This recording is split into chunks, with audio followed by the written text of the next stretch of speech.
Hello everyone, welcome back to খাবারের গল্প। আজকে আমি নিয়ে এসেছি একটা খুব ইজি আর simple winter special chicken stew recipe. তো চলো দেখি কিভাবে বানাতে হয়। ইনগ্রিডিয়েন্টসগুলো আমি ক্যাপশনে মেনশন করে দিয়েছি। ফার্স্টে চিকেনটাকে একটু জিঞ্জার গার্লিক পেস্ট দিয়ে 10 to 15 মিনিটস ম্যারিনেট করে রেখে দিতে হবে। তারপর প্রেশার কুকারে অল্প একটু সানফ্লাওয়ার অয়েল আর বাটার দিয়ে গরম করে নিতে হবে। ওর মধ্যে আমি দিয়ে দেবো এবার গোটা গরম মশলা ফোড়ন।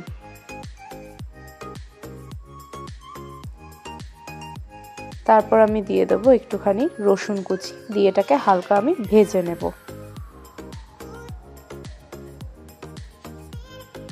এটা ভাজা হয়ে গেলে দিয়ে দেবো আমি কাঁচা লঙ্কা কুচি আর পেঁয়াজ কুচি। এটাকেও আমি হালকা করে ভেজে নেব। দিয়ে তার মধ্যে আমি সবজিগুলো দিয়ে দেবো। তুমি চাইলে যে কোনো সবজি নিতে পারো, আমি এখানে পেঁপে, বিনস আর গাজর নিয়েছি।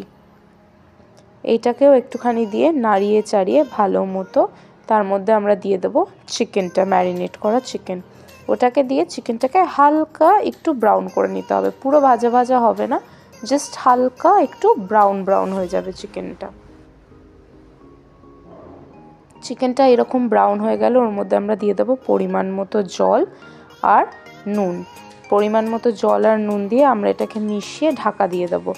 ঢাকা দেওয়ার পর এটাতে কিন্তু একটা সিটি মারলেই হয়ে যাবে। জাস্ট একটা হুইসেলের পর যতক্ষণ না প্রেশারটা একাই ছেড়ে যাচ্ছে ততক্ষণ আমরা প্রেশার কুকারটা খুলবো না।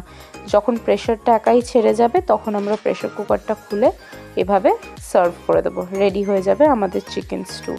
এবার এই চিকেন স্টুটাকে আমরা একদম গরম গরম সার্ভ করে দেবো। ওপর থেকে একটুখানি বাটার আর ব্ল্যাক পেপার ছড়িয়ে আমি গার্নিশিংয়ের জন্য একটা বয়েলড এগ আর কিছু টোস্টও দিয়েছি সাইডে।